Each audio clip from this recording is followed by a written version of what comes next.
ስላረፈች ለምርመራ ወደ ምኒልክ ተላከ። ጠዋት ለልጆች ስደውል ነበረ።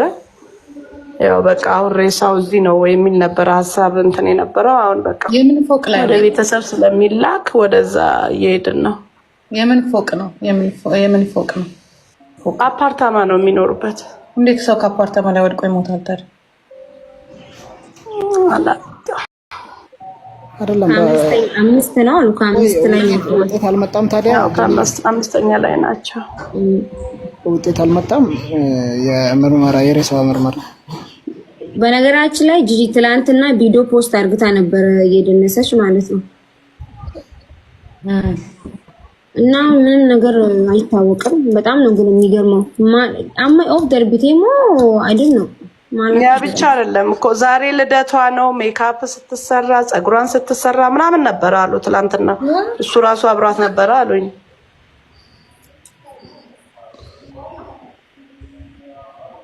እና የሰራችው ቪዲዮ ብታዩ እኮ በቃ ምንም እንደዚህ አፕሴት የሆነች ምናምንም አትመስልም። በቃ ኤክሳይትድ ነው የምትመስለው። የመጨረሻ ቪዲዮ ማለት ነው። የት አካባቢ ነበር የምትኖረው? ሀያት ነው የሚኖሩት። ወደ ከባዱ መሄጃ አለ አይደል? ለቀጣፎ ወደዛ ነው የሚኖረው። ከማን ጋር ነው የምትኖረው? ከሱ ጋር ነው? አዎ አንድ ላይ። አዎ ከሱ ጋር ነው የምትኖረው። እሱ እህቱም አሁን እሱ ጋር ነች መሰለኝ። ሰሞኑን ነው እሱትም አለች እኮ አሁን ይሄኮ ብቻውን ቀራረባለን በጣም አመዴም ቴም ነው ፕሌቲን ዱባ ሄዳለች። እህትዮ ሰንትራ አልታሰረችም ታዲያ? እህትዮ እኮ ጀሚላ እዛ ትኖር መሰለኝ እኮ ለክ ወጅንጅራተን ያው መብራዴን ተመለየሮ ምራሳ ከና ወጅንጅራተ ማንኛውም ይሄ ለመታሰር ሳይሆን ለምርመራ ሁሉም መጠየቅ አለበት እኮ ለምርመራ ለመጠየቅ ማለት ነው። እናቸው መጠየቅ አለባቸው። ምክንያቱም ዝም የሚባል ነገር አይደለም። ልጅቷ ከዚህ በፊትም ኬዝ ስላላት በዚህም በዛም ተማም ያላግባብ በዛም ሲል ስለነበረ ይሄ ቀላል ነገር መሆን የለበትም። ብዙ ነገር አለ እኮ ግን አሁን መናገር ይከብዳል። ታውቂያለሽ አሁን መናገር ሳይሆን ምርመራው እንዲጣራ እናንተ ግፊት ማድረግ አለባችሁ። ሁልጊዜ ዝምታ አይሰራም። ሁልጊዜ ልጆች ይሞታሉ፣ ሌላው በሰላም ይኖራል። ኦሮሞ የሆነ ወንድ ይሞታል፣ ሴት ይሞታል፣ ዝም ይሄ በጣም እየበዛ መጣ። ስለዚህ ይሄ ሙከራ ነው። ነገ ደግሞ ምን እንደሚፈጠር አይታወቅም። እርስ በርስ በቃ ኦሮሞም ከሆነ ገዳዩ መውጣት አለበት። ያጫሉም ኦሮሞም ከሆነ መውጣት አለበት። እውነት ነው። ሁሉ ጊዜ ኦሮሞ ስለሆነ ብቻ የሚደበቅበት ሌላው ስለሆነ ምን በአጠቃላይ በቃ መውጣት አለበት። ማናቸውም በማንኛውም ምክንያት ተጣልቶ መሳአ ሰገሊቲ ባቴ ዴቢቴ ቱርቴ ጀዳ ማሊፍ ባቲ ሰዓቲ ሰገሊቲ አመረኮን ሰኒበር ማሊፍ አከሚቲ ባቲ ባካወሊ ረፈዲዮ ከመነ ተቆዮ ጅራተን አከሚ ብራባቴ አከሚ ዴቢቴ መነ ጀሚላ ኮሰ ቆፈቱን ተይ ሙጨቲና መበርስ ደሼ ሰለብሬት ጎቹፍ ከን ቆጴፈቻ ከን ጅርቱ ኦፊሻ አከሚቲ ደርቢቴ ሳበር ከሲን ጀዱ ከሌሰ ወጂን ቱረኒ ቤታ መታ ወጀተታ ቱርቴ ለዳቲ ኢሲቲ ነሞኒ ባይኤ ኖኖ ጀዳ ቱረን ቤታ አፋታ ያስላረፈች ለምርመራ ወደ ምኒልክ ተላከ። ጠዋት ለልጆች ስደውል ነበረ።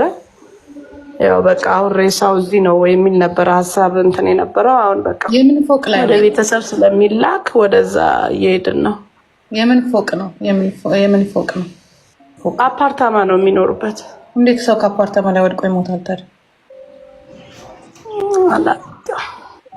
አይደለም አምስት ነው አሉ። ከአምስት ላይ ውጤት አልመጣም ታዲያ? አምስተኛ ላይ ናቸው። ውጤት አልመጣም። የሬሳዋ ምርመራ በነገራችን ላይ ጂጂ ትላንትና ቪዲዮ ፖስት አርግታ ነበር እየደነሰች ማለት ነው። እና ምንም ነገር አይታወቅም። በጣም ነው ግን የሚገርመው። አማይ ኦፍ ደርቢቴሞ አይደል ነው ማለት ያ ብቻ አይደለም እኮ ዛሬ ልደቷ ነው። ሜካፕ ስትሰራ ፀጉሯን ስትሰራ ምናምን ነበር አሉ ትላንትና። እሱ ራሱ አብሯት ነበር አሉኝ።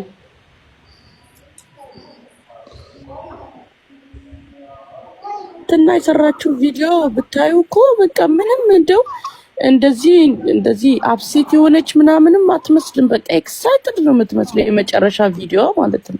የት አካባቢ ነበር የምትኖረው? ሀያት ነው የሚኖሩት። ወደ ከባዱ መሄጃ አለ አይደል? ለገጣፎ ወደዛ ነው የሚለው። ከማን ጋር ነው የምትኖረው? ከሱ ጋር ነው?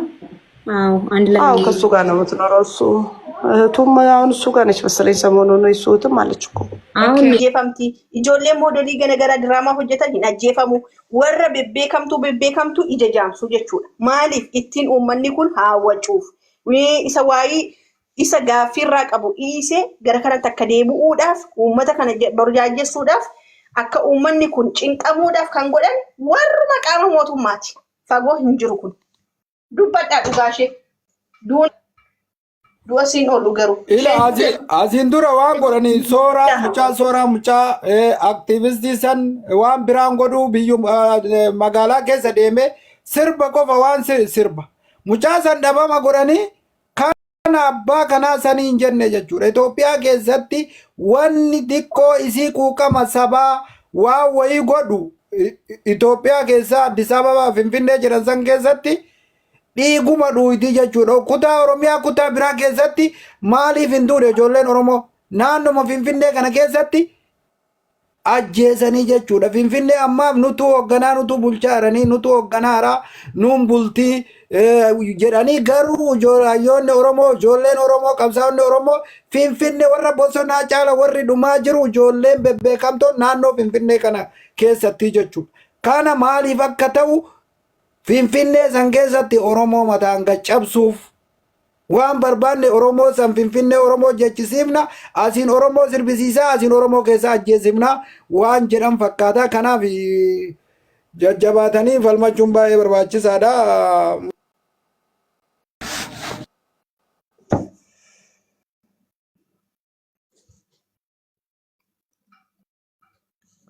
Ugaa Rabbi Abdullahi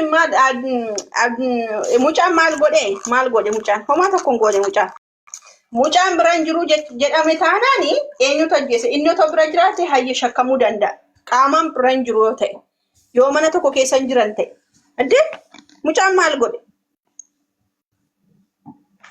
Lakki bira jiraas reeffa sakkaase ni maal reeffa isaaf obboleetti sakkaase. Isadhaa?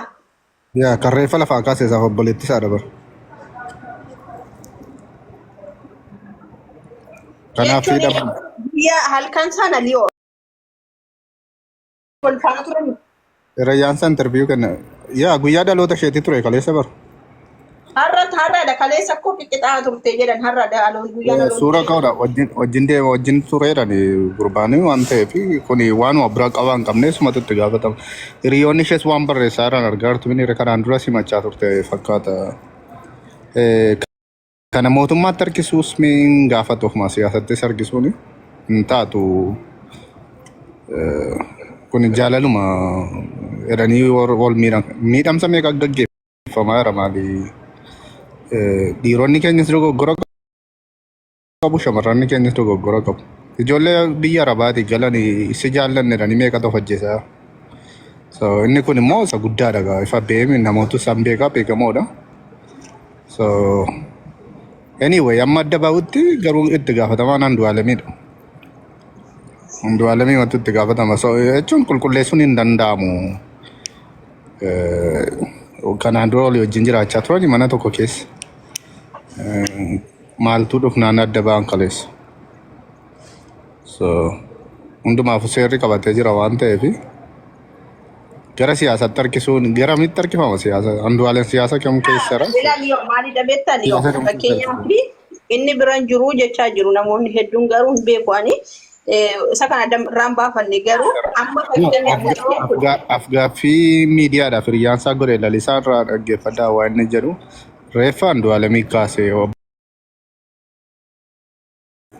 Mee Leewoon ani ka jedhu silaa namni waan jedhaa jiru BBC afaan Oromoo irratti illee namoonni yaada kennanis jiru nama biraatu kaasee jedhan inni biraan turree suuraa waliin ka'aa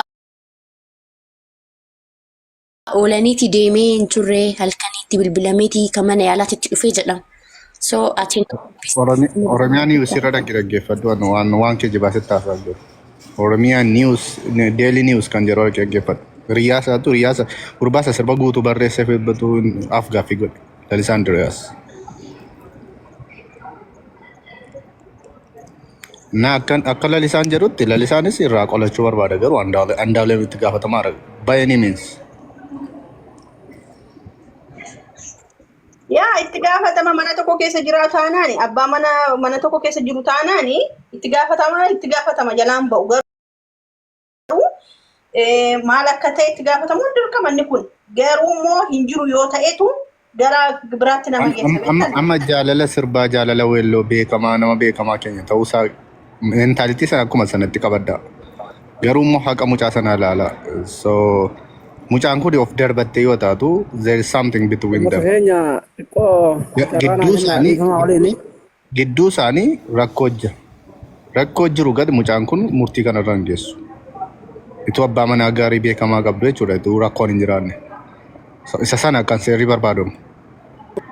Ila maal seetan ila jirana amma. Waan aarte aarii moo qabdi bar namni ko lafaa ka'e mucatti mazanuun ajjeesuun wanti irraa beekamu tokko hin jiru. Mucattiin biyya namni hosseenee halkan sa'a jaatti sa'a torbatti hoteelatti hosseenee harka. Dhaggeeffadhu mee ati immoo isime zimdi ta'inaa seenaa oduun ta'a. Dhaggeeffadhu fakkeenyaa fi